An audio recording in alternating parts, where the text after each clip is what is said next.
देखिए, law of conservation of mass,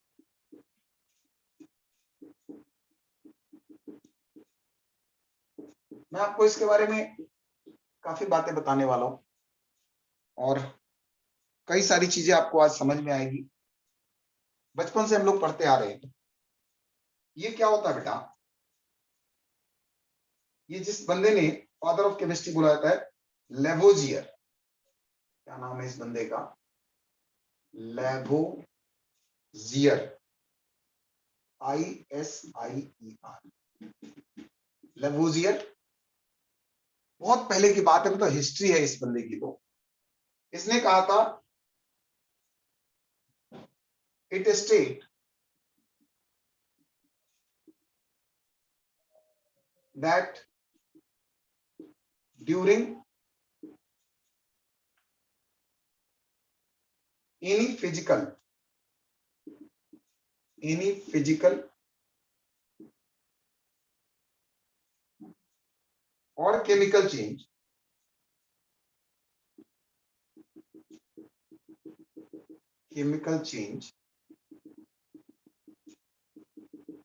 the total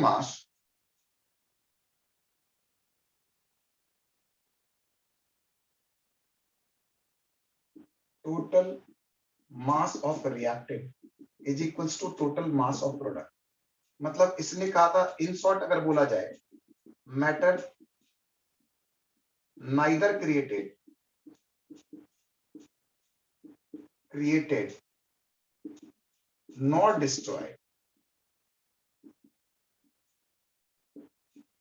मतलब एक जगह से, और अगर केमिकल रिएक्शन के फॉर्म में इसके बात को समझे तो अगर कोई रिएक्टेंट A+B है, एरो बना हुआ है और C+D लिखा हुआ है, तो इसका मतलब हुआ कि इसका A ग्राम इसके B ग्राम के साथ अगर रिएक्ट कर रहा है, और ये जो बन रहा है कुछ C ग्राम और D ग्राम बन रहा है, तो सब लोग टाइप करके बताइएगा total mass of reactant. TMR कितना, जल्दी टाइप करके बताइएगा। टोटल मास ऑफ रिएक्टेंट अभी टाइप नहीं किया, जल्दी बेटा। सर A+B क्या लिखा है आपने, दिख नहीं रहा।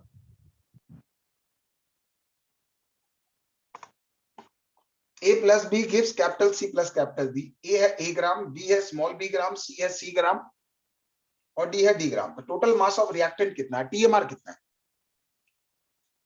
क्या ये A+B होगा? जो इस साइड होता है वो रिएक्टेंट होता है बेटा, A+B ग्राम हुआ। जवाब दो। Yes sir. Yes sir. Yes sir. Total mass of product ये C+D ग्राम आए, हाँ है ना? Yes sir. और इसका कहना था TMP is equals to TMR। मतलब कहने का ये कि जो C+D का मास होगा वो A+B के मास के बराबर है।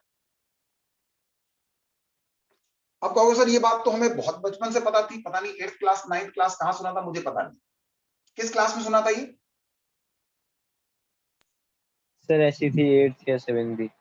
8th में था सर। पता नहीं, जहां भी था याद रखना। अब मैं एक नई बात इसमें ऐड कर रहा हूं कंजर्वेशन ऑफ मास में, कि अगर TMP total mass of product minus total mass of reactant किसी भी एक्सपेरिमेंट में था, इमेजिन करो 0.02 आ गया या 0.002 आ गया या 0.001 आ गया, इतने ग्राम का मान लो अंतर आ गया, लेट अस से डिफरेंस आ गया, याद रखिएगा इसको भी हम बोलेंगे कि COM ओबे करता है। तो इस चीज को हम लोग साइंटिफिक एरर के नाम से जानते हैं कि कोई भी एक्सपेरिमेंट करेगा बेटा तो इतनी गलती हो सकती है साइंटिस्ट से, मतलब एक्चुअली मास कंजर्व है, लेकिन किसी साइंटिस्ट ने अगर ये ऑब्जर्वेशन किया कि TMP और TMR में डिफरेंस आ रहा है, तो इसका कतई मतलब ये मत कह दीजिएगा कि इसका मतलब ये नहीं कि COM नहीं लग रहा, कंजर्वेशन ऑफ मास हमेशा लगेगा। मैं दोबारा बोल रहा हूं, चाहे इसके लिए आप कुछ भी कोई भी प्रोसेस करें, और मैं आप सबको ये बात बताऊंगा कि किस रिएक्शन से ये पूरी कहानी शुरू हुई थी, चाहे आपके बाई प्रोडक्ट गैस ही क्यों ना बन रहे, आपको बंद बर्तन में रिएक्ट करना याद रखिएगा, बर्तन खुला हुआ होगा, अगर कंटेनर खुला हुआ है तो गैस इवॉल्व कर जाएगा, फिर उसका मास काउंट नहीं होता है। तो इसीलिए आपका कंटेनर क्लोज होना चाहिए। ये जितने भी एक्सपेरिमेंट इसमें मैं बता रहा हूं, इसमें ओपन नहीं होना चाहिए। जैसे कई बार लोग कहते हैं कि सर इसमें तो कंजर्वेशन ऑफ मास नहीं लग रहा। अरे अगर मान लीजिए किसी भी जगह पे अगर कोई चीज इवेपोरेट कर गया बता, तो उसमें कंजर्वेशन ऑफ मास कैसे लगेगी? तो इसीलिए याद रखिएगा कुछ ऑब्जर्वेशन जो कोई नहीं बताएगा आपको, कि कोई भी एक्सपेरिमेंट करने के लिए क्लोज सिस्टम होना चाहिए। अगर ओपन सिस्टम है, जैसे मतलब आप लोग गए गर्म करने, अगर नॉर्मल सा सिंपल सा एक्सपेरिमेंट सोच के देखो, रिएक्शन सोच, जो हम लोग घर में देखते हैं बेटा, पानी को हीट करना चालू कर दिया, पानी वाटर से वाटर वेपर बनता है। अगर मान लो वो वेपर आपने नॉर्मली पैकिंग ठीक से नहीं की हुई है, या प्रेशर कुकर में जो हम खाना बनाते हैं, तो उसमें क्या होता है, वेपर किसका निकल रहा है, वाटर का ही तो निकल रहा है। तो कहने का मतलब जब तक आप उस मास को कंजर्वेशन तब लगाओगे जब उसके सारे आउटलेट्स को बंद कर दोगे। अगर किसी भी गैस के निकलने का कोई आउटलेट है तो कंजर्वेशन ऑफ मास नहीं लगेगा। दूसरी बात, कभी भी कोई ऐसा रिएक्शन ना हो जिसके बीच में रिएक्टेंट और प्रोडक्ट के बीच में एनर्जी गैप बहुत ज्यादा। सर बहुत ज्यादा हो मतलब, कई बार क्या होता है, क्योंकि ये जो बात जिस समय कही गई थी बेटा, उस समय साइंस इतना डेवलप नहीं था, काफी कम डेवलपमेंट थी साइंस की, बट इनकी बात हम लोग उसको फादर ऑफ केमिस्ट्री मानते हैं। लेवुजियर हम लोग के लिए फादर ऑफ केमिस्ट्री इसलिए बेटा कि उस समय 1700 समथिंग में, पता नहीं ये नहीं याद मुझे, इस बंदे ने ये बात बोली, और इसको एक और बंदे ने कंफर्मेटरी टेस्ट किया। एक पूरा और बंदा एपरेटस लेके, क्लोज कंटेनर लेके, एक और, मैं अगले हिस्से में इसकी बात करूंगा। बट अभी मेरी एक बात समझिएगा, मुझे कई लोग बोलते हैं कि सर सीओएम का कोई एक्सेप्शन है क्या? बहुत सारे एक्सेप्शन है। इसीलिए आजकल एक नया वर्ड यूज किया गया, C O M E, conservation of mass and energy, because there are very few radioactive reaction. जैसे इलेक्ट्रॉन प्रोटॉन को ऐड करके आप अगर न्यूक्लियस बनाओगे बेटा, जैसे सपोज करिए आप कि 2 प्रोटॉन, 2 इलेक्ट्रॉन और 2 न्यूट्रॉन, इसको ऐड करके आप हीलियम का न्यूक्लियस बनाते हैं। अब आपको पता है कि जब इलेक्ट्रॉन का ट्रांजेक्शन होता है तो इन दोनों के बीच में जो टीएमआर और टीएमपी के बीच में एनर्जी गैप बहुत ज्यादा हाई होता है। इतना ज्यादा हाई होता है क्योंकि फोटॉन्स है, पार्टिकल्स बहुत छोटे हैं। तो इस केस में आपका कंजर्वेशन ऑफ मास नहीं बनता। लेकिन आज भी कोई इसका वायलेशन नहीं बोलता बेटा केमिस्ट्री का। इसको हम लोग बोलते हैं कि it is conservation of mass and energy. अगर एनर्जी को भी मास में कन्वर्ट कर दे, और ये किसने किया था, एक साइंटिस्ट था आइंस्टीन, जिसको सब लोग जानते होंगे, delta E is equals to mc square. तो आपको पता है कि मास और एनर्जी में एक रिलेशन था, ये आगे चल के पता चला। लेकिन अगर कोई कहता है सीओएम में खोट है, तो मैं आप उस आदमी को प्रणाम कर लेता हूं। मैंने कहा आपको पूरी जानकारी अधूरी है आपकी। हमारे केमिस्ट्री में कोई एक्सेप्शन नहीं होता। आप कहोगे सर रदरफोर्ड मॉडल, ठीक है, उसने एटम पे एक्सपेरिमेंट किया था, वो फिजिसिस्ट था, वो केमिस्ट नहीं था। लेवोजियर केमिस्ट था बंदा। और इसने जो बात कही, मैं आज भी कहता हूं इस बंदे की बात में बहुत बड़ा दम था, कि भैया अगर इस 4 में से किसी 3 का आप मास दे दोगे तो मैं चौथे का मास निकाल सकता हूं, बाई कंजर्वेशन ऑफ मास। और अगर कोई बंदा आपको डाटा दे दे और कहे कि आप चेक करो कंजर्वेशन ऑफ मास है कि नहीं, कई बच्चे मेरे पास न्यूमेरिकल लेके आ जाते हैं और धैर्य टाइप पूछने लगेंगे, सर आपने तो कहा था मास बराबर होना चाहिए। इसलिए मैं सारे रास्ते पहले दिन से क्लियर कर देता हूं कि नहीं, मैंने ये नहीं कहा था। मैंने ये कहा था कि उसके डिफरेंस पॉइंट कुछ हो सकते हैं। इसका मतलब नहीं, वो एक्सपेरिमेंटल एरर है। उस आदमी ने जिसने एक्सपेरिमेंट किया, उसके एक्सपेरिमेंट में कोई गड़बड़ी है। इससे सीओएम पे उंगली उठाना गलत है। ये लोग जो चिंटू लोग सीओएम पे उंगली उठा देते हैं, मैं इनसे सख्त नफरत करता हूं। क्या करेंगे सर, ओपन कंटेनर है, क्वेश्चन पढ़ेंगे नहीं, क्वेश्चन में लिख देगा ओपन कंटेनर है। अरे ओपन कंटेनर तो कंजर्वेशन मास लग ही नहीं सकता। और अगर कंजर्वेशन मास लगाना है तो आपको ओपन कंटेनर हटाना पड़ेगा पहले। आप ओपन कंटेनर हटाइए, देखिए कैसे खेल होता है। और मैं आपको वो रिएक्शन बताऊंगा जो एक्चुअली लेवोजियर ने यूज किया था। ये वो रिएक्शंस की बात नहीं कर रहा जो किताब वाले लिख देते हैं। लेवोजियर एक्चुअली कितना बड़ा वैज्ञानिक था, उसने किस रिएक्शन का इस्तेमाल किया, मैं वहां तक की बात करूंगा। और अगर आप उसकी बात को थोड़ी देर के लिए, लेवोजियर की बात को गोली भी मार दो, तो इस बंदे के स्टेटमेंट में एक चीज थी जो मुझे लगता है कि लाइफ में सबको सीखनी चाहिए। सर क्या चीज थी? लेवोजियर ने जिस रिएक्शन को यूज किया था बहुत कम लोग जानते हैं।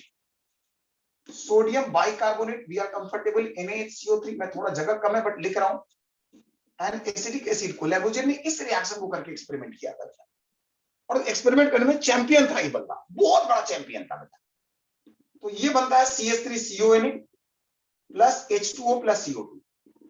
अब यहाँ पे आपको नोटिस करना होगा CO2 का गैस है, लेकिन इन तीनों का जो मास होगा, जिसको आप TMP बोलते हैं, टोटल मास ऑफ प्रोडक्ट, वो TMR के बराबर आया।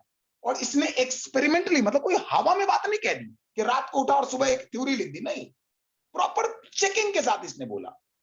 और एक और वैज्ञानिक थे जिसने इस बात को फर्दर कंफर्मेटरी टेस्ट किया। तो आप न्यूक्लियर रिएक्शंस को छोड़ दीजिए सर, न्यूक्लियर रिएक्शन जहां आप न्यूक्लियस तैयार करते हैं बेटा किसी एटम का, आप इलेक्ट्रॉन प्रोटॉन न्यूट्रॉन को मिला के हीलियम तैयार करना चाहते हैं, इसमें एनर्जी का बहुत गंदा खेल होता है, बिकॉज मास की वैल्यू बहुत कम है।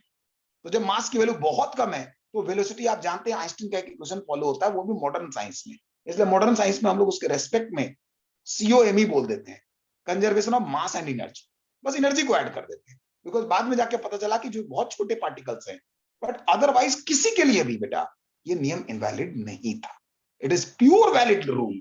सो be correct in your answer. कई लोग आपको मिलेंगे इसमें कंफ्यूज करने वाले कि एरर आएगा, मैं आपको बार बार कह रहा हूं, वो एरर उस साइंटिस्ट का आया, कंजर्वेशन ऑफ मास का नहीं आया। और कितने एरर को? 0.03, इसको भी हम लोग एररलेस मानते हैं। आज दीपांशु भैया ने 0.05 पे डिस्कशन करा। मैं आप सबको बता दे रहा हूं कि हम केमिस्ट्री में किसको डाटा मानते हैं। हम डाटा मानते हैं कि अगर 0.00001, ये एरर ना, कोई एरर ही नहीं कहते, इसको बोलते हैं साइंटिफिक, कुछ एक्सपेरिमेंट में गलत हुआ है, वो साइंटिस्ट ने गलती की जिसने किया है experiment, that is named as, वो साइंटिस्ट का नाम तो जानते नहीं, तो हमने एक नाम दे दिया इसको, साइंटिफिक एरर। बट अगर कोई ऐसा साइंटिफिक एरर आपको दिख रहा है और पूछा कि कंजर्वेशन ऑफ मास है कि नहीं, तो कंजर्वेशन ऑफ मास है, ऑन रिकॉर्ड में बात बोल रहा हूं।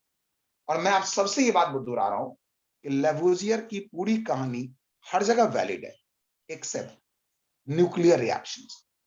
सर न्यूक्लियर रिएक्शन में क्यों नहीं होता? क्योंकि वहां एनर्जी का ट्रांजेक्शन बहुत हाई है, the difference is very high.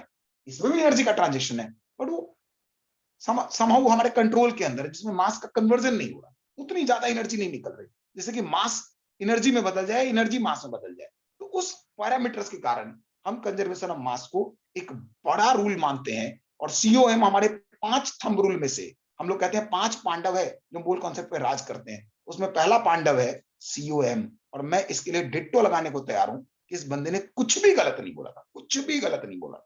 और मैं आपको एक और एक्सपेरिमेंट से बताऊंगा H ट्यूब के थ्रू कि ये बात बिल्कुल सही थी। तो प्लीज पहले इसको कॉपी कर ले, फिर आगे बात करते